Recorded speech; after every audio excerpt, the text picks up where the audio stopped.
बिस्मिल्लाहिर्रहमानिर्रहीम। अस्सलामुअलैकुम। रोज़ी वॉइस चैनल में आप सबको खुशामदीद। आज मैं आपके लिए एक बहुत ही अच्छी और दिलचस्प कहानी लेकर आई हूँ। कहानी शुरू करने से पहले आप सबसे गुजारिश है कि आपने अगर अभी तक मेरे चैनल को सब्सक्राइब नहीं किया तो मेरे चैनल को सब्सक्राइब कीजिए, साथ जो बेल आइकन है इसको भी क्लिक कीजिए ताकि हर नई आने वाली वीडियो आप तक आसानी से पहुँच सके। मेरी जवान बेटी थी, लेकिन ये राज कोई नहीं जानता था कि अब तक मेरी शादी नहीं हुई। जब कोई बेटी के बारे में पूछता तो मैं झूठ कह देती कि बच्ची के बचपन में ही बाप फोत हो गया था। खुद मेरी बेटी भी अपने एक बड़े राज से अनजान थी। जब एक दिन मेरी बेटी का अफेयर एक लड़के से चल गया और वो मुझे उससे मिलवाने ले गई, लेकिन वहां पहुंचते इस छोटे लड़के को देखकर मेरे होश उड़ गए और मैं अपनी बेटी को लेकर वहां से भाग आई कि वो लड़का तो मेरा नाम समरा है। मेरा तल्लुक चिश्तियाँ से है। हम 4 बहन भाई हैं, 2 बहनें और 2 भाई। मेरे वालिद ज़मींदार हैं। मेरी वालिदा मेरे छोटे भाई की पैदाइश के वक्त इस दुनिया से चली गई, इसलिए हमारे बड़े भाई की शादी जल्दी कर दी गई। वो 20 साल के थे जब उनकी शादी मेरी कज़न हीरा से हुई। हीरा हमारी हम उम्र थी, तकरीबन 17-18 साल की, लेकिन क्योंकि शहर की रहने वाली थी तो हमसे ज़्यादा होशियार थी। हम दोनों बहनें हर काम उसके मशवरे से ही करती थी। हमें बहुत एतबार था इस पे, यहाँ तक कि हमारे कपड़े भी वही लाती थी बाजार से। हम बहनों को तो पता ही नहीं था कि रिवाज क्या है और क्या नहीं। मिडिल के बाद हमें स्कूल से घर बिठा लिया गया था, जबकि हमारी भाभी मैट्रिक पास थी, वो भी लाहौर से। हीरा ने मुझे एहसास दिलाया कि समरा तुम बहुत खूबसूरत हो। वो नित नए टोटके आजमाती मुझ पर। मेरी और उसकी बहुत दोस्ती भी थी। मोहल्ले वाले रश्क करते हम पर के बहुत सलूक है नंद भावज का। कभी लड़ती नहीं थे हम लोग, जबकि मेरी बहन थोड़ी दूर ही रहती थी हमसे। भाई को फसल के पैसे मिले थे, कपास का मौसम था। आज हीरा भी बहुत खुश थी। उसने भाई से कहा कि उसे बाजार जाना है, इसलिए वो और समरा कपड़े और कुछ ज़रूरत की चीज़ें लेने गई। भाई हीरा को बाजार ले गया। हीरा के आने से पहले मैंने सारा काम निपटा लिया था। आप ही खाना बना रही थी। मैं बहुत खुश थी। बहुत सी चीज़ें आएंगी और नए कपड़े भी। मुझे कपड़ों का बहुत शौक था और फिर मेरा रंग भी गोरा था और हीरा ऐसे रंग लाती जो मुझ पर सजते भी बहुत थे। हीरा को आते देख मैं जल्दी से आगे बढ़ी और शापर पकड़े। वो हंसने लगी। वो बोली, भाभी से पानी का ना पूछना, अपनी चीज़ों की पड़ गई। मैंने उसकी बात को अनसुनी कर दिया और शॉपिंग देखने लगी। सारे कपड़े एक से बढ़कर एक थे। काले रंग का जोड़ा मैंने पहले ही अलग कर लिया। आपी ने जब कपड़े देखे उन्हें भी काला सूट ही अच्छा लगा। मैंने साफ कह दिया, काला सूट मेरा है। भाई ने मेरी साइड ली और कहा कि समरा जो कहती है वो सूट इसे दो, बाकी जो सूट है तुम दोनों रख लो। भाई हमेशा मेरी साइड ही लेता था। मैं खुश हो गई और इसी वक्त ही चाची नियामत के घर गई। वो कपड़े बड़े अच्छे सिलाई करती थी। सिलाई तो आपी भी करती थी और मोहल्ले की औरतें आपी से सिलाई करवाती थी, लेकिन मुझे खतरा था मेरा सूट कहीं खराब ही ना कर दें। मुझे अपनी सोच पे हंसी भी आई। सब घर वाले भी हंस रहे थे। अजीब है समरा भी, लेकिन मैं तो अलग थी सबसे, यही समझती थी। चाची नियामत किसी लड़की से उसके मोबाइल पे डिजाइन देख रही थी। जिसने जैसा सिलवाना होता उन्हें दिखा देती, वो सिलाई कर देती। मैं उनके पास ही बैठ गई और जब वो लड़की गई तब उन्हें बताया कि मेरा सूट ऐसा सिलाई करना। आपी भी हैरान रह जाए। आपी ने चाची नियामत से ही सीखे थे कपड़े सिलाई करने। चाची नियामत हंसने लगी मेरी बात पे और कहा, उस्ताद पुत्र उस्ताद ही होता है। मैं 2 दिन बाद जब अपना सूट लेने गई चाची के घर तो वो घर पर नहीं थी। मेरे आवाज़ देने पर एक लड़का कमरे से निकला। मैं पहली बार ही देख रही थी। उसे गांव का नहीं लग रहा था। मेरे पूछने पर उसने बताया कि फौतगी हो गई है, हाला गांव गई हैं। मैंने बताया मैं कपड़े लेने आई थी तो कहने लगा कि तुम देख सकती हो, अगर देखना चाहो तो देख लो, अगर सिलाई हैं कपड़े तो ले जाओ। मैंने कहा मैं बाद में पता कर लूंगी। मैं देख रही थी मुझसे बात करते हुए उसकी नजरें सामने की तरफ ही थी। जब मैं घर में आ रही थी तो मैंने देखा सामने वाले घर की छत पे नाजिया खड़ी थी। मुझे समझ आ गई थी। दूसरे दिन मैं फिर कपड़े लेने चली गई तो पता चला चाची अभी भी वापस नहीं आई थी। वो लड़का जिसका नाम नुमान था चाची का भांजा था, लाहौर से आया था, पढ़ता था कॉलेज में। मैं वापस आने लगी तो ऐसे ही तंग करने को कह दिया कि नाजिया मेरी सहेली है। नुमान ने हैरानी से मुझे देखा और बोला, कौन नाजिया? मैंने कहा, वही जो सामने छत पे होती है। वो हंसने लगा और बोला, मैं तो नहीं जानता किसी नाजिया को, लेकिन पता नहीं क्यों इस बात पे मुझे बहुत खुशी हुई थी। चाची वापस आ गई थी। मैं कपड़े लेके वापस जा रही थी जब दरवाजे से अंदर आते नुमान पे मेरी नजर पड़ी। वो फोन पे किसी से बात कर रहा था। घर जाके भी उसके बारे में सोचती रही। भाभी ने पूछा कि परेशान लग रही हो, लेकिन मैं चुप हो गई और छुपा ली बात। फिर पता नहीं चला नुमान वापस चला गया। मुझे बहुत दुख हुआ। जो सूट मैंने इतने चाव से सिलवाया था, अब वही पहनने का दिल ही नहीं था। मैं चाची के घर जाती तो लगता ये घर भी वीरान हो गया है। एक दिन बातों बातों में मैंने पूछ ही लिया, चाची आपके मेहमान चले गए? तो कहने लगे, मेहमान कहाँ, बेटा है मेरा। मेरी तो औलाद नहीं है, बहन ने मुझे दे रखा है।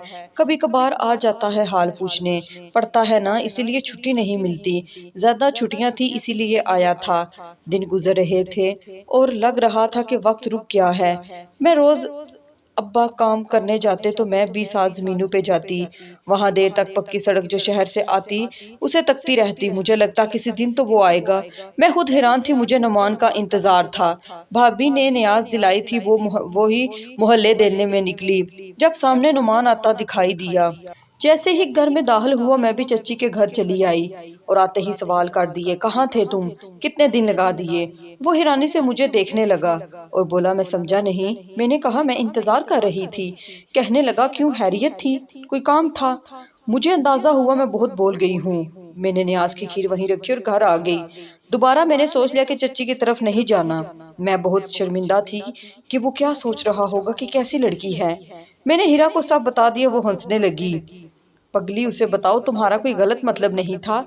सब कहने का तुमने तो सिर्फ चाची की वजह से कहा था। इस तरह तुम शर्मिंदगी से बच जाओगी। मैं हीरा की जहानत की कायल हो गई और अगले दिन फिर चली गई। उसे वैसे ही कहा जैसे हीरा ने मुझसे कहा था और वापस पलटने लगी जब उसकी आवाज आई। कहने लगा, मैं ऐसे ही खुश हो रहा था कि कोई मुझे याद करता रहा होगा, मेरा इंतजार करता कर रहा होगा। मैं तो इतनी जल्दी कभी चक्कर नहीं लगाता खाला की तरफ, लेकिन पता नहीं इस बार दिल कर रहा था मुझे जाना चाहिए। मैंने उसकी तरफ देखा जो नजरें झुकाए, पता नहीं सब मुझसे कह रहा था या किसी और से मुखातिब था। मैं वापस घर आ गई और वो भी 2 दिन रहा और वापस चला गया, लेकिन मैं दोबारा नहीं गई। मुझे खुद समझ नहीं आ रही थी मैं क्या कहती। भाभी ने बहुत प्यारी सी बच्ची को जन्म दिया। मैं उसे देखकर बहुत खुश थी। सब कह रहे थे समरा जैसी है। मैंने उसका नाम भी अपने नाम से मिलता जुलता निमरा रखा। आप ही सारा दिन काम करती, मैं निमरा से खेलती रहती और उसे नहलाती फीडर देती बना के। हीरा को मैं तब ही देती जब निमरा को भूख लगती। वो मुझसे बहुत मानूस थी। सब कहते तुमने इसे बुरा हिलाया है। जब तुम्हारी शादी हो गई तो ये कैसे रहेगी तुम्हारे बगैर, और तुम इसे कैसे रखोगी? तुम्हारा शोहर इसे बर्दाश्त नहीं करेगा। मैं हंसने लगती और फट से नुमान का चेहरा आंखों के सामने आ जाता। मैं अब जागती आंखों से भी उसके ख्वाब देख रही थी। भाभी हीरा को सब पता था। वो मुझे अक्सर कहती, इस बार वो आए तो मुझे भी मिलवाना। देखूं तो कौन है वो जिसने हमारी समरा पे जादू कर दिया है। इस बार वो 6 माह बाद आया था। पहले से कमजोर लगा। चाची से मिलने के बहाने मैं गई, देखा धूप में चरपाई डाले लेटा था। चाची उसे बार बार कह रही थी, अंदर चला जा, मैं चाय देती हूँ, दवाई खा, बुखार है तुझे। मैं गई तो चाची मुझे कहने लगी, समरा तू समझा, मेरी सुनता नहीं, पागलों की तरह पड़ा है धूप में। मैंने आवाज दी लेकिन उसने आंखें न खोली। चाची ने फिक्रमंदी से आगे बढ़कर माथे को हाथ लगाया तो बुखार से तप रहा था।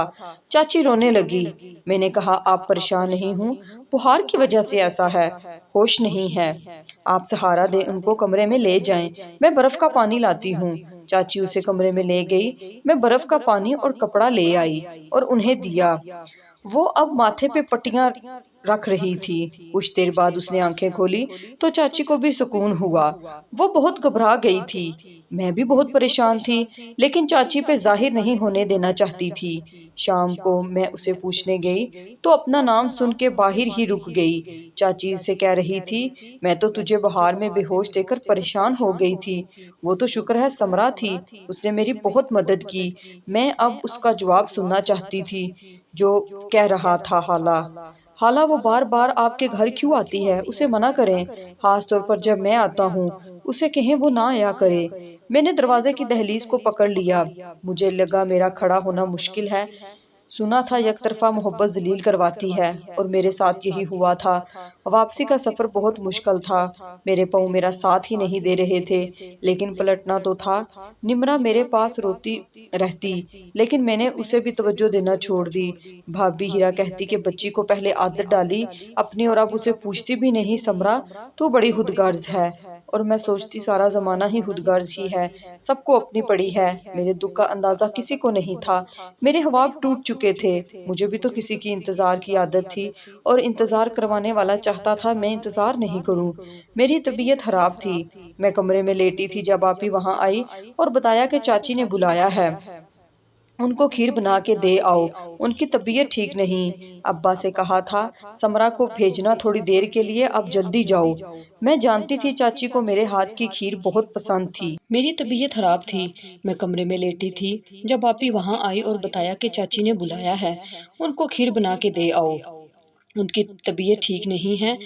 अब्बा ने भी कहा था कि समरा को भेजना थोड़ी देर के लिए, अब तुम जल्दी जाओ। मैं जानती थी चाची को मेरे हाथ की खीर बहुत पसंद थी, लेकिन मैं जाना नहीं चाहती थी। फिर ख्याल आया चाची बहुत कम कोई काम कहती थी, और फिर उनका क्या कसूर था। मैं खीर बना रही थी जब वो कमरे से निकला, मेरी तरफ देखा भी नहीं और सहन में लगे नलके पे हाथ मुंह धोने लगा। फिर चाची को आवाज दी खाना दो। चाची ने खाना दिया। उसने वही सहन में बिछी चरपाई पर बैठ के खाया। मेरी नजर बार बार उसकी तरफ जाती और पलट आती, लेकिन उसने एक बार भी मेरी तरफ ना देखा।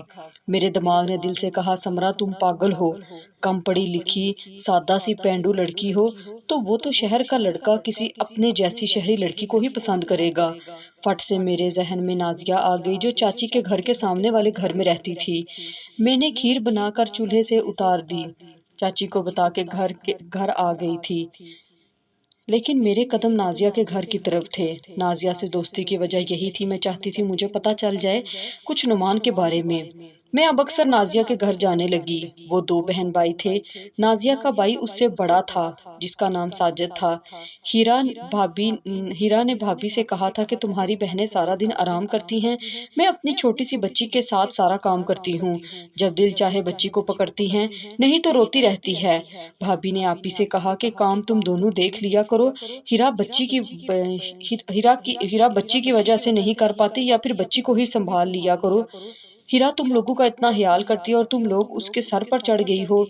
आपी ने रो रो कर बुरा हाल कर लिया था, क्योंकि ये झूठ था, काम तो आप ही करती थी सारा। अब यही होता, हीरा रोजाना कोई ना कोई फसाद डाल देती।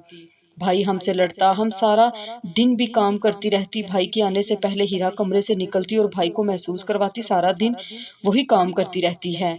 कुछ दिन बाद हीरा ने अपने भाई के लिए आपी का रिश्ता मांग लिया, जो कोई काम काज नहीं करता था। खानदान में कोई उसे मुंह ना लगाता था। तब मुझे समझ आई हीरा का रवैया हम लोगों से बदला क्यों था। वो भाई को हमारे खिलाफ करके ही ये रिश्ता करवा सकती थी। भाई ने हाँ कर दी। उन्होंने ये जरूर कहा कि तुम्हारा भाई कमाता तो है नहीं। हीरा ने कहा घर की जिम्मेदारी अच्छे अच्छू को सीधा कर देती है, जिम्मेदारी पड़ेगी तो सुधर जाएगा। आप ही रोती रहती। मैंने पूछा तो उन्होंने बताया कि उन्हें ये रिश्ता मंजूर नहीं, लेकिन हम बेबस लड़कियां ये कब समझती हैं हमें आज़ादी कहाँ होती है। अपनी मर्जी के ख्वाब देखें, और अगर ख्वाब देख भी लें तो ताबीरें मुमकिन हों। कुछ दिन बाद आपी की शादी हीरा के भाई से कर दी गई, और वो शादी होके लाहौर चली गई। मैं अकेली रह गई थी। इसके बाद हीरा भी अब पहले जैसी नहीं थी। मेरा छोटा भाई अब छोटी छोटी जरूरतों के लिए भी मुझे कहता, भाभी से कहना छोड़ दिया। अब्बा से कहता तो कहते भाई से कहा करो, और भाई अब हमारी सुनते कहाँ थे। उस दिन मेरे छोटे भाई के स्कूल से पैगाम था कि वो स्कूल नहीं आता। हीरा ने भाई को बताया, भाई ने छोटे को इतना मारा वो 2 दिन बुखार में पड़ा रहा। मैंने हीरा से बोलचाल बंद कर दिया। मैं अपने काम से काम रखती और कमरे में रहती ज्यादातर, या फिर नाजिया की तरफ चली जाती। एक दिन मैं नाजिया के घर से वापस आई तो देखा कि हमारे घर के सामने पुलिस आई है, और मेरे छोटे भाई को पकड़ कर ले गए, और कह रहे थे कि ये कुछ लोगों के साथ मिलकर शराब और नशा बेचता है। अब्बा कहते रहे ऐसा कुछ नहीं, लेकिन उन्होंने नहीं सुना और उसे पकड़ के ले गए। मैं उसी वक्त नाजिया के घर आई। उससे कहा वो अपने भाई से कहे, मैंने सुना था उसका बड़ा असर और रसूख है। नाजिया के भाई ने मेरे छोटे भाई की जमानत दी और वो घर आ गया, लेकिन घर में वही फसाद था। भाई उससे लड़ते, उसे मारते, बातें सुनाते। अब उसने घर आना कम कर दिया। रात गए घर आता जब यकीन होता कि सब सो गए और सुबह हम सब के उठने से पहले ही निकल जाता। मैंने सोचा नाजिया के भाई से कहूंगी कि मेरे छोटे भाई को किसी काम पर लगा दे, इसीलिए उस दिन मैं उसके घर गई। मैंने उससे कहा तो उसने हामी भर ली कि वो मेरे छोटे भाई को अपने साथ ही रखेगा। उसकी वर्कशॉप थी मोटरसाइकिलों की। एक दिन नाजिया हमारे घर आई मुझे लेने। उसकी किसी सहेली की शादी थी और इस शाम मेहंदी थी। उसने मुझे तैयार किया और साथ ले गई। वापसी पे रात हो गई थी। हम लोग गांव की तरफ जाती कच्ची सड़क पे ही थी। वो आगे थी, मैं उसके पीछे। अचानक किसी ने मुझे पीछे से पकड़ लिया। मेरे मुंह पे हाथ रखा। मैं बोल भी नहीं पा रही थी। जो कोई भी था मुझे वीरान जगह ले आया। मेरी आंखों पे पट्टी बांध दी। मैं पूछती रही कौन है, लेकिन किसी की आवाज ना आई। मुझे 2 दिन बाद छोड़ दिया गया, लेकिन मैं अपनी इज्जत गवा चुकी थी, नापाक हो चुकी थी। ऐसी लड़की जिसका कसूर नहीं था, लेकिन फिर भी उसकी जगह नहीं थी खानदान में, ना माशरे में। घर का सफर बहुत मुश्किल था। घर पहुंची तो एक कयामत थी। सब मुझे ढूंढ ढूंढ कर थक चुके थे। हीरा ने तो ये मशहूर करवा दिया कि भाग गई नुमान के साथ। मेरे बाप और भाई ने मुझे मारने की कोशिश की। मोहल्ले के कुछ लोगों ने मुझे बचा लिया, जो सारा तमाशा देख रहे थे। कुछ दिन बड़ी मुश्किल से गुजरे। एक दिन मैं नाजिया से मिलने गई तो दरवाजे पे रुक गई। वो किसी से फोन पर बात कर रही थी। मेरी जानब उसकी पूछ थी। कह रही थी बड़ा गरूर था, बड़ी खूबसूरत है। और वो नुमान क्या समझता था खुद को मुझ पे। इसे तरजीह देता रहा। बड़ी मुश्किल से उसका नंबर मिला। कॉल की तो कहने लगा दोबारा फोन मत करना, तुम जैसी लड़कियां दूसरों को जलील करवाती हैं। और सीखना है शर्म किसे कहते हैं तो समरा से सीखो। और फिर भाई मेरे पीछे पड़ा था कि मेरी बात चलाओ समरा से, लेकिन मैं जानती थी वो नहीं मानेगी। ये कहकर वो हंसने लगी। मेरे पांव अपनी जगह से नहीं हिल रहे थे। मुझे यकीन ही नहीं आ रहा था कि वो कह रही थी सब कुछ उसके भाई और उसके 2 दोस्तों ने किया। मुझे लगा अगर मैं कुछ देर रुकी तो गिर जाऊंगी। मैं वापिस आ गई। मेरी आंखों से आंसू नहीं खत्म हो रहे थे। सब कुछ मेरे साथ ही क्यों हुआ। कुछ दिन गुजरे जब मेरी तबीयत खराब हो गई। किस्मत ने आजमाना था। मुझे पता चला मैं एक बच्चे की माँ बनने वाली हूँ, जिसके बाप का नहीं पता। और ऐसी माँ जो माँ कहलवाना गाली समझती है। हराम रिश्ते कभी भी इज्जत नहीं करवा सकते। मैंने बहुत कोशिश की कि मेरी जान छूट जाए, लेकिन कुछ नहीं हो सका। एक रात मैं घर से भागकर भावनगर आ गई और यहाँ एक गांव की मस्जिद के सामने बैठ गई। जो भी पूछता मैं कहती मेरे शोहर का इंतकाल हो गया, ससुराल वालों ने घर से निकाल दिया। अमाम साहब मुझे अपने घर ले गए। अपनी बीवी से कहा कि इस बच्ची का ख्याल रखो। मेरे सर पे हाथ फेरा और कहा कि आज से तुम मेरी बेटी हो, हमारी औलाद नहीं है। मैं समझूंगा तुम्हें अल्लाह ने मेरी बेटी बना के भेज दिया। मैं शर्मिंदा भी थी, इतने अच्छे लोगों को धोखा दे रही थी, लेकिन मैं बहुत मजबूर थी। मर जाती तो इन लोगों से बदला नहीं ले सकती थी। और फिलहाल तो कोई रास्ता भी नजर नहीं मुझे आ रहा था। मैंने एक बदनसीब बच्ची को जन्म दिया, जो ऐसा वजूद था कि अगर किसी को पता चल जाता इसकी दुनिया में आने की असल वजह क्या है तो हमें कत्ल कर दिया जाता। अमाम साहब के घर ही मेरी बच्ची की तरबियत हुई।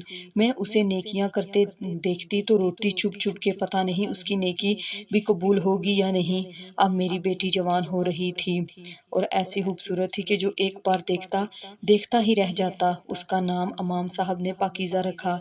एक दिन मेरी बेटी ने मुझे बताया कि उसे मोहब्बत हो गई।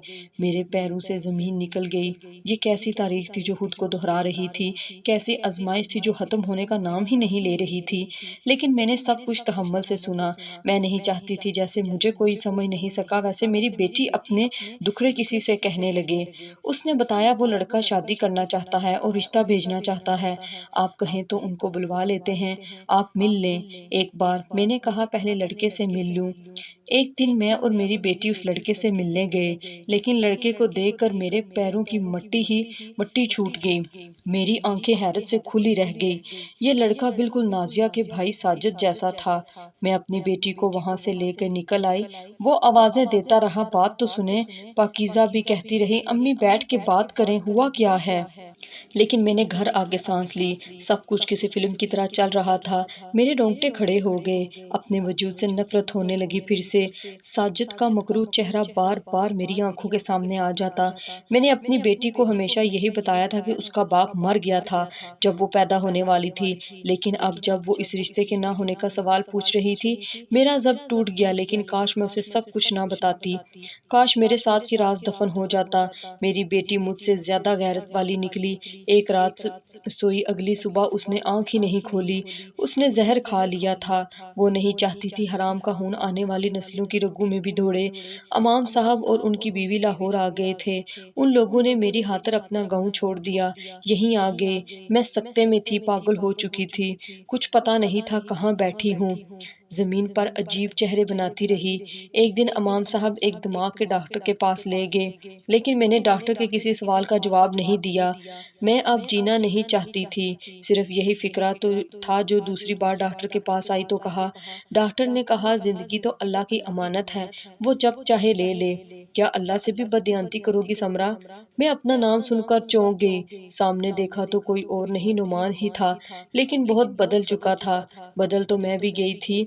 मेरी आंखों से आंसू बह रहे थे और बहुत दिनों बाद मैं इतना रोई थी। मैं जब वापस आया गाँव तुम्हें बताने कि सिर्फ तुम्हारी वजह से तुमसे नहीं कह सका तुमसे मोहब्बत है, और इतनी है कि तुम्हारी इज्जत की खातिर ही तुम्हारी तरफ नहीं बढ़ सका। ये नहीं कहा कि मुझे भी इस लड़की से मोहब्बत है जो मेरा इंतजार करने लगी थी, क्योंकि मैं नहीं जानता था मुस्तकबिल क्या हो। इस वक्त मेरे हालात बहुत बुरे थे, लेकिन जब गाँव आया तो पता चला तुम घर से भाग गई हो। नुमान ने मुझे कहा कि मैं वहीं खड़ा हूँ जहाँ तुमसे बिछड़ गया था। पता नहीं कैसी मोहब्बत थी मेरी कि मैं अपनी जिंदगी में आगे बढ़ ही नहीं सका। आज 16 साल बाद भी मुझे लगता है तुम्हारा इंतजार था। मैंने उसे बताया मैं इस काबिल नहीं, लेकिन सच्ची मोहब्बत करने वाले इतने पाकीज़ा मोहब्बत करते हैं कि उन्हें जिससे मोहब्बत हो उसकी अच्छाई नजर आती है, बुराई नजर नहीं आती। नुमान ने अमाम साहब से कहकर मुझे मना लिया, और मैं भी इस कठिन सफर की थकान से थक चुकी थी। नुमान ने अब तक शादी नहीं की थी और मैं हैरान थी, कैसी अजीब मोहब्बत थी।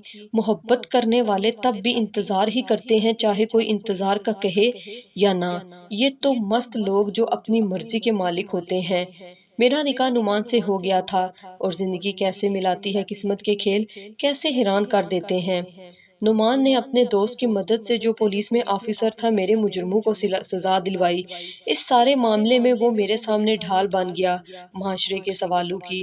कुछ लोग बड़े बाबरकत होते हैं, आते हैं तो बहुत सी आसानियां अपने साथ लाते हैं, लेकिन काश पाकीज़ा ना मरती। मेरी सारी खुशियां उसके बगैर अधूरी हैं।